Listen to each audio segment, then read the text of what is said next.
Not respond because I saw him raising his hand in case he has anything he wants to add. Okay, so. Yes, that's what I'm saying. I'm saying as soon as he finishes, he can take a bow. There was no any pronouncement. The matter still, all of us. The same matter, Senator Shaibullah took the matter to Federal High Court, to Federal High Court Abuja here on the same matter, sir. The Federal High Court gave me the judgment. He now appealed to Appeal Court. Appeal Court now affirmed the judgment of Federal High Court. They now took the matter to Supreme Court. The same Supreme Court now gave me the judgment. So there was no any judgment, sir. Look at the judgment properly. There was no any judgment from Supreme Court. As I'm talking, the Supreme Court are hearing me. There is no any judgment from Supreme Court nullified, barring me for 10 years. There was no any judgment. You look at the paper, all the papers are before you. Yes. There was no any judgment. If there's judgment, the judgment is here.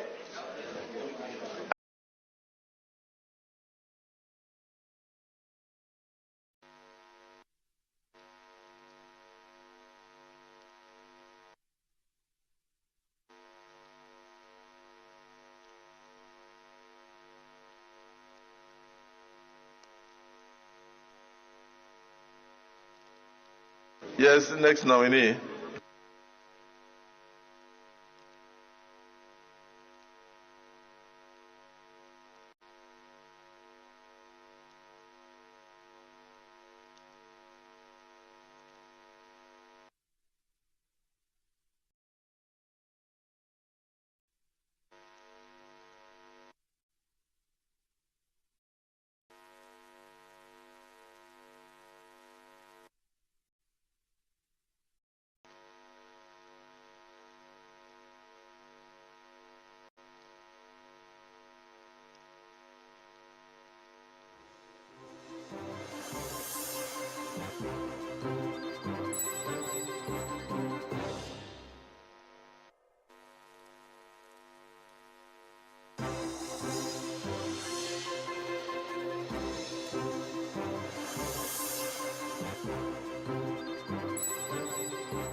Yes, the nominee,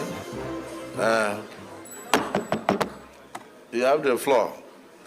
Just a summarized resume of yourself, and then you answer questions from the distinguished senators. Go ahead. Go ahead.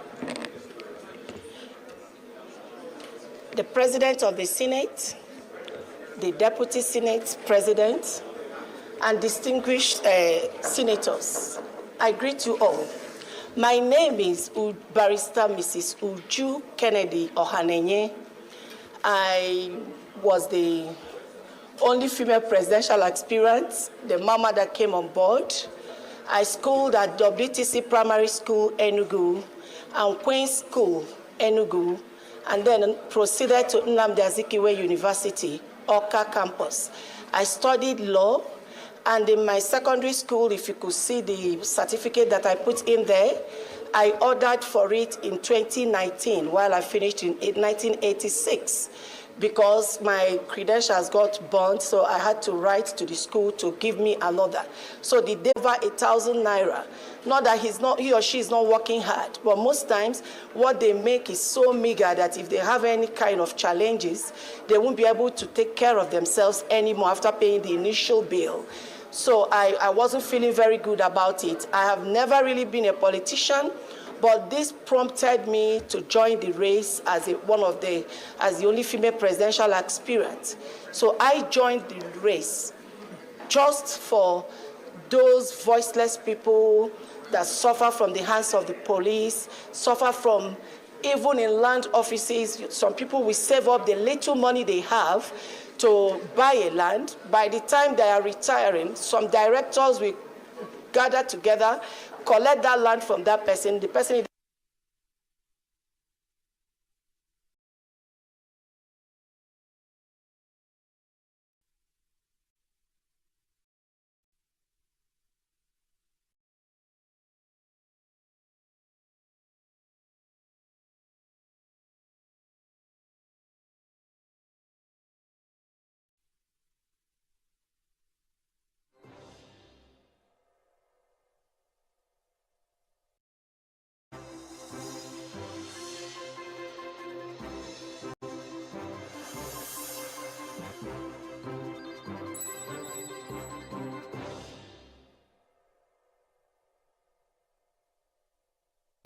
or these genotypes.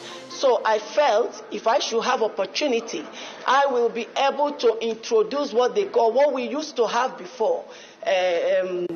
What do you call it? I will remember that. Those ones that they go in the villages and make announcements. Town criers. Because some of these people, they have no radios, they have no televisions, they don't know have any way to get sensitized.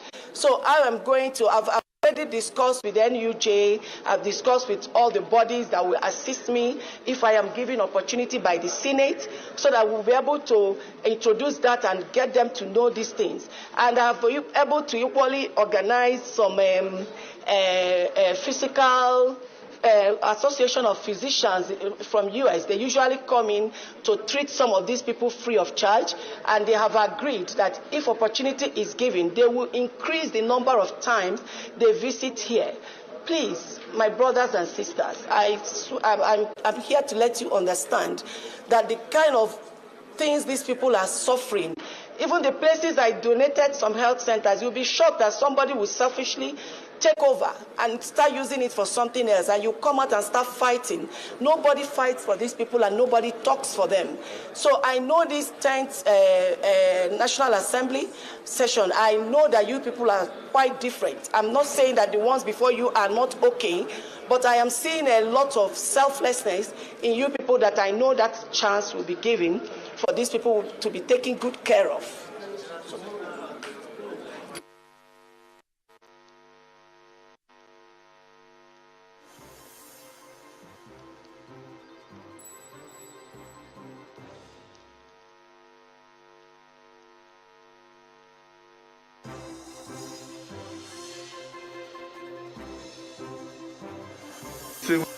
Senator Webby.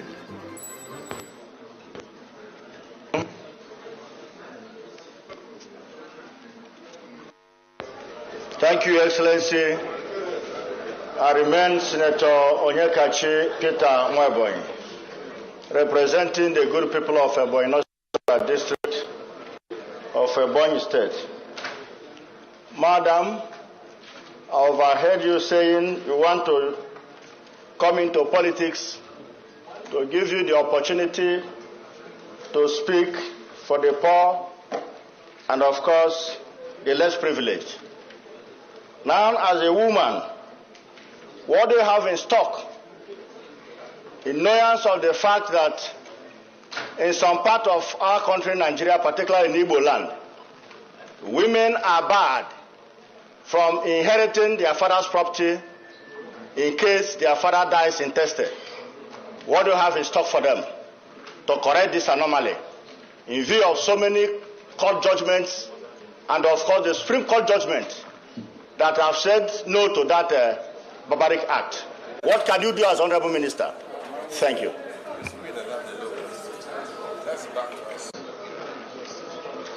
Distinguished Senator Ome from Anambra.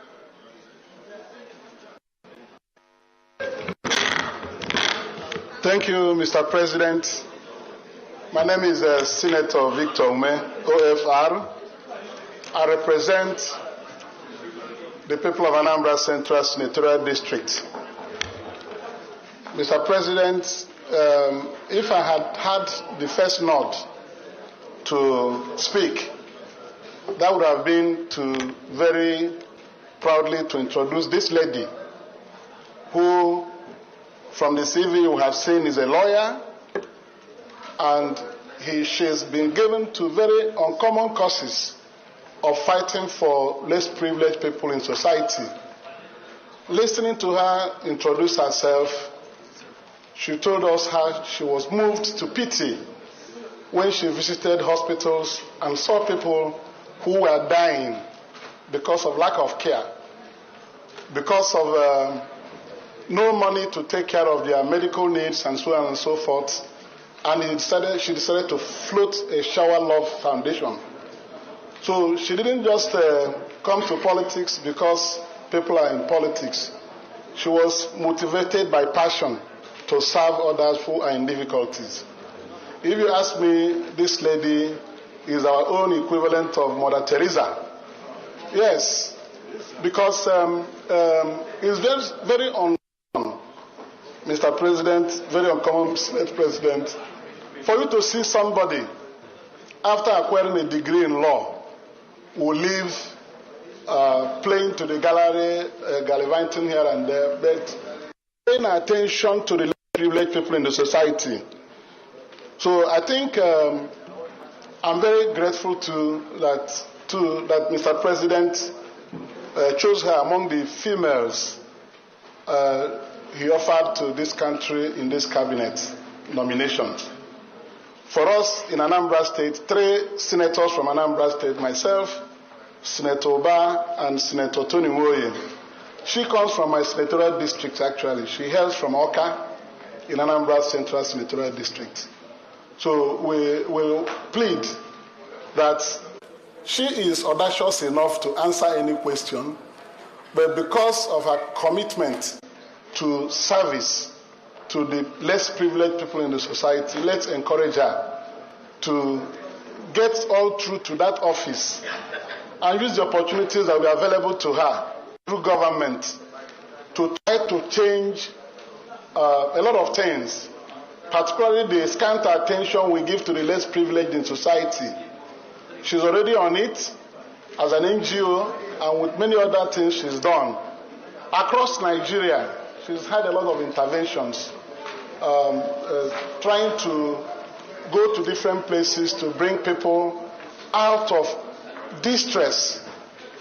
And I think as a humanitarian that she is, she deserves to be supported by all of us. The questions put on her way notwithstanding, I want to tell this distinguished Senate that 3 senators from Anambra State are solidly behind her nomination. And we encourage that you bear with us and give her that support. Let her go and help the indigent people everywhere in this country. Thank you, Mr. President. And my sister, congratulations. We welcome you to our chamber. Thank you.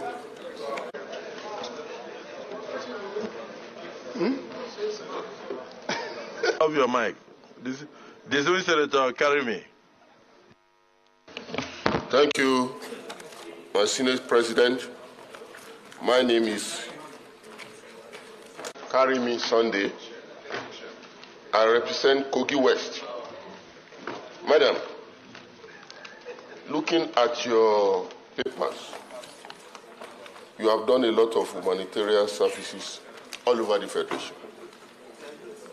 Kushe Makaranta in Kakako local government in Kaduna, in Imo State, in Kogi State, donation of dialysis machines and water tank in Enugu State, all over the Federation. Thank you. Looking at your tax clearance,